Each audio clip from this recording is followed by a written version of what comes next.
बीच में वो अल्लाह के अजीज मैं भाई के लिए इनवाइट कर रहा हूँ मुकेश कोठारी साहब। Thank you sir.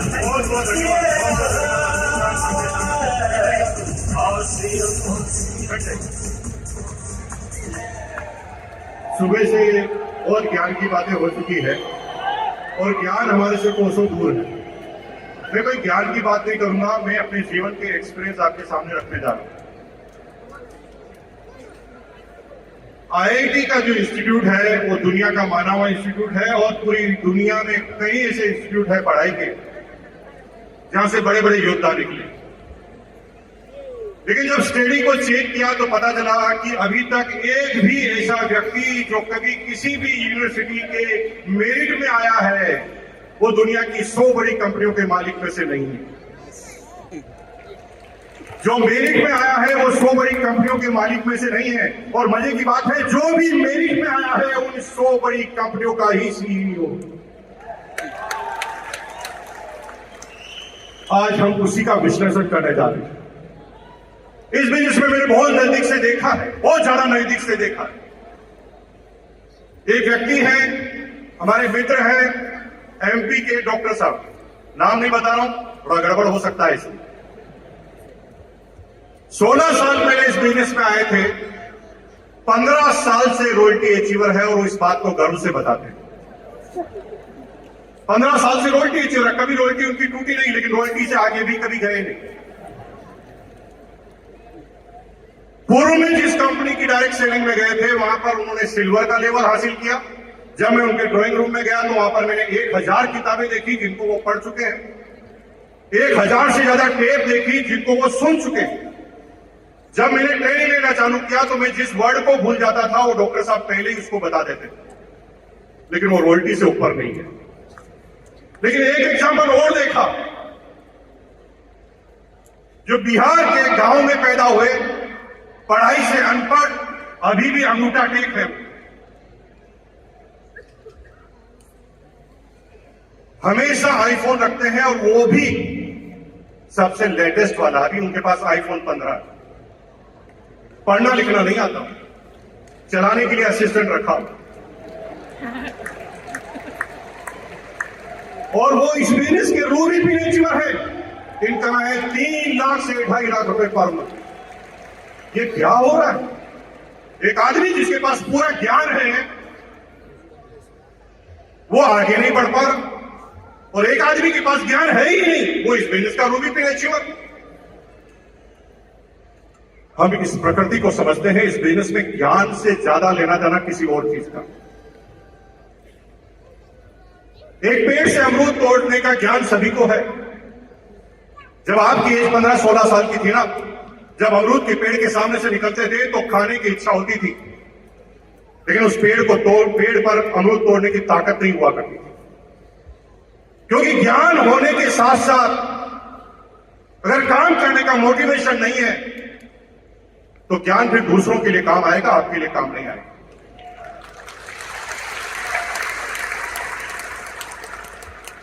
जो ही वो पेड़ के सामने से निकलता था, मन में आता था कि मैं अमरूद खा लूं, लेकिन मन में डर आते ज्ञान की वजह से। अरे नहीं भाई, मालिक आ गया तो, पकड़ लिया तो, इसने मुझे मार दिया तो, मेरे फादर को बोल दिया तो, और आप इन डर की वजह से उस अमरूद को तोड़ते नहीं। लेकिन जब मोटिवेशन होता है, 4 दोस्त जब उस अमरूद के पेड़ के सामने से निकलते हैं, चारों एक दूसरे की शक्ल देखकर ही समझ आते हैं कि चारों क्या सोच रहे हैं। पहला कहता है अमरूद खाएं क्या, तो दूसरा कहता है नहीं, मालिक आ गया तो तीसरा कहता है डर मत, मैं गेट के सामने खड़ा हूं, मालिक आ गया तो सीटी मार दूंगा, और चौथा आदमी कहता है मैं स्कूटर स्टार्ट करके तैयार रखूंगा।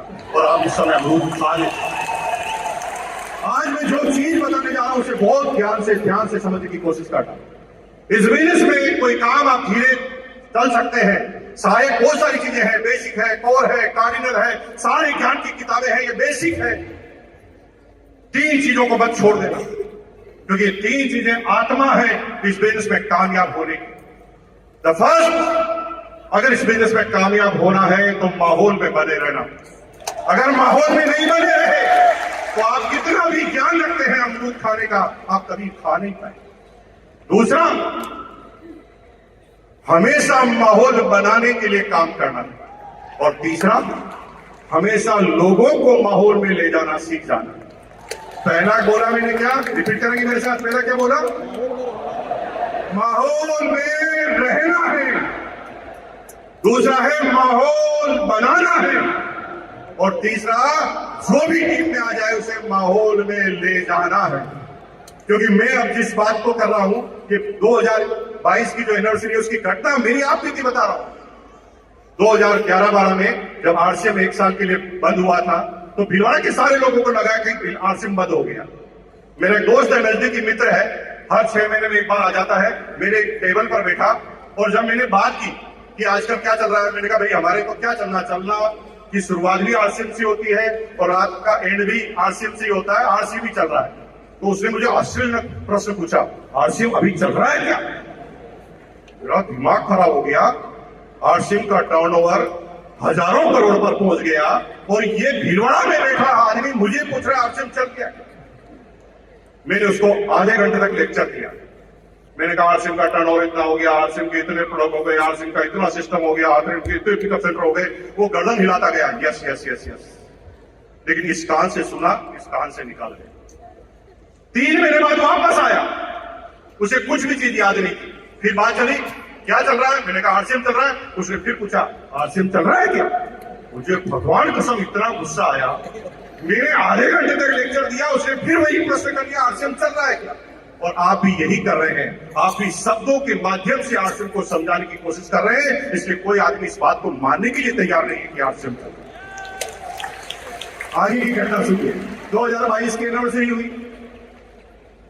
मैंने थोड़ा सा अपना ज्ञान इस्तेमाल किया और मैंने उस व्यक्ति को तैयार किया। वो आरसीएम की मीटिंग में आने के लिए तैयार नहीं था। मैंने उसे कहा कि यार भाई इतने साल हो गए साथ रहे को, 3 दिन साथ घूमेंगे, पार्टी सार्टी करेंगे, बस 3 घंटे की मेरी एनिवर्सरी का टाइम है, उसमें तुझे बैठना पड़ेगा। अब उसको मैं यहाँ लेकर आ गया, लेकिन यहाँ पर सिक्योरिटी गार्ड इतने मजबूत, बाउंसर बड़े बड़े पहलवान। मुझे तो अंदर घुसने दिया, मैं तो कोर लीडर था, लेकिन उसे अंदर ही नहीं घुसने दिया। उसने फिर फोन किया तो मैं फिर बाहर गया।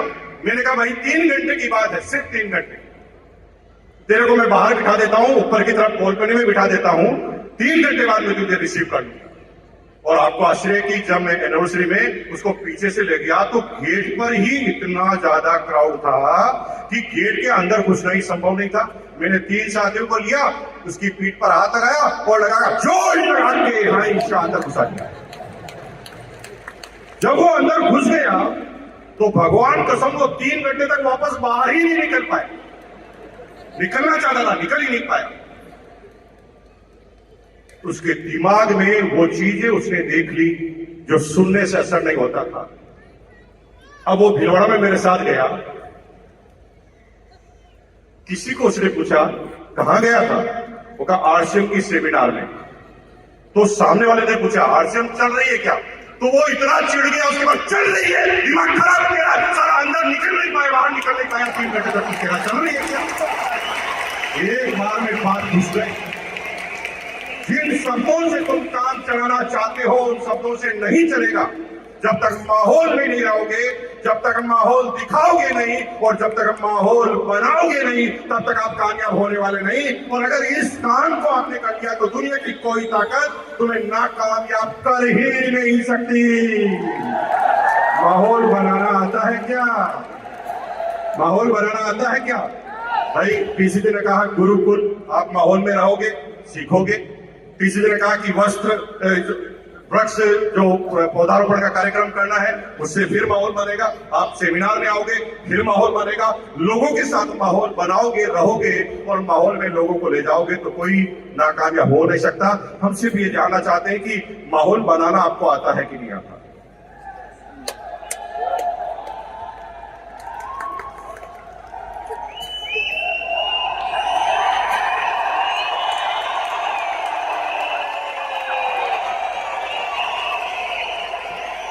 ऐसे तो आपके घर के लोग नहीं जागेंगे भाई।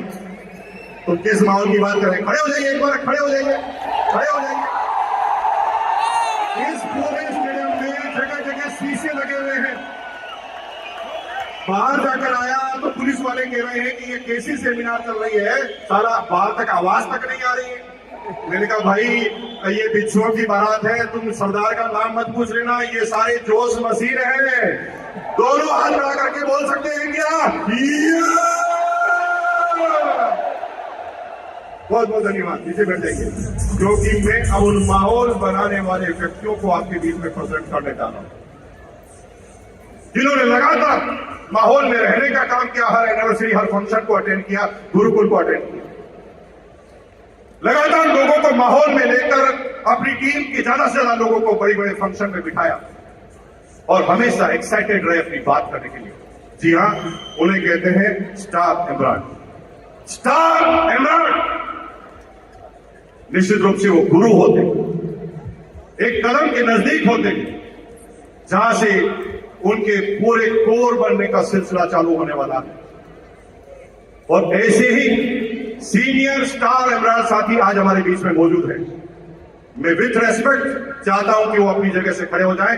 अगर सीनियर स्टार इमरान साथी यहां पर मौजूद है तो वो भी समझा, लेकिन मैं गारंटी के साथ कह सकता हूं कि आप कामयाब नहीं हो सकते। क्यों? क्योंकि आपका पड़ोसी गड़बड़ है। ये पड़ोसी एकदम सुस्त बैठा हुआ ना, ये आपकी नाकामयाबी का कारण बनने वाला। सब अपने अपने पड़ोसी को देखिए, अपने अपने पड़ोसी को। खड़े होइए अपनी जगह से, एक बार खड़े हो जाइए। थोड़ा सा आपका पड़ोसी एकदम सुस्त बैठा होगा, मुरझाया हुआ बैठा होगा। जो व्यक्ति अपने पड़ोसी को डांस करवाने में कामयाब हो गया, वो अगला कोर लीडर होने जा रहा है।